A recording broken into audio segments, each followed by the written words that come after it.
Marianne Wiltshire is arbeidsterapeut en Gert Janse van Rensburg, 'n kliniese sielkundige van De Aak. Baie welkom julle. Lekker om julle hier te hê. Gert, ek gaan by jou begin. Hoe vorm De Aak deel van die White River Recovery Center? Wat is julle aandeel? So White River is 'n groep wat uit 3 fasiliteite bestaan. Dit het so 'n dekade lank terug deure oopgemaak met White River Manor wat spesifiek fokus op substansafhanklikheid. Recovery Center het daarna gevolg, ook substansafhanklikheid, maar meer met 'n langtermyndoelwit.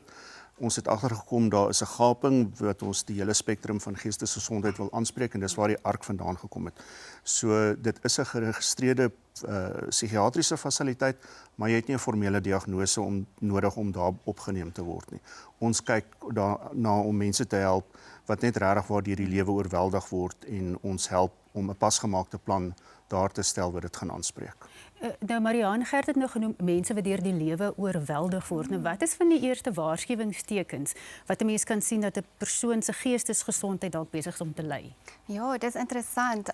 Die tekens kan gewoonlik baie subtiel wees. Dit kan begin met swak slaap, emosionele uitbarstings, swak konsentrasie en sosiale onttrekking. Mense kan ook fisiese simptome ervaar soos hoofpyne, spierspanning en jy weet daai gevoel wat jy regtig net sukkel om jou lyf te ontspan.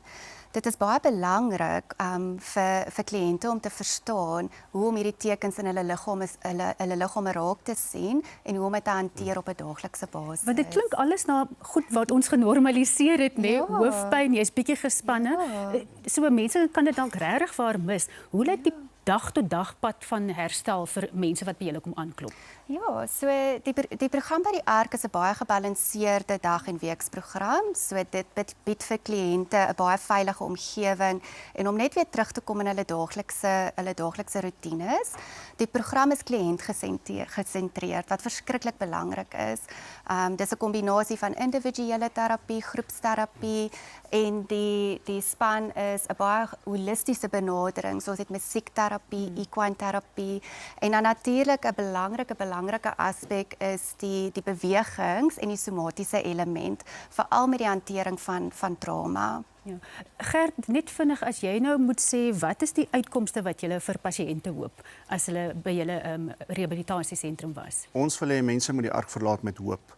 En hoop nie net as 'n konstruk in die gedagte nie, maar 'n daadwerklike verbeterde insig, groter gewaarwording van hulle liggaam en hoe hulle prakties dinge kan toespreek en aanspreek. So hulle verlaat die ARC met 'n padkaart en met die regte roeteaanwysers na die ondersteuning toe wat hulle gaan nodig hê vir daadwerklike herstel en nie net 'n paar simptome wat tydelike verligting bring nie. Fantasties, baie dankie dat julle mense op hierdie manier bemagtig en ek wens vir julle baie sterkte. Dankie dat julle kom kuier het.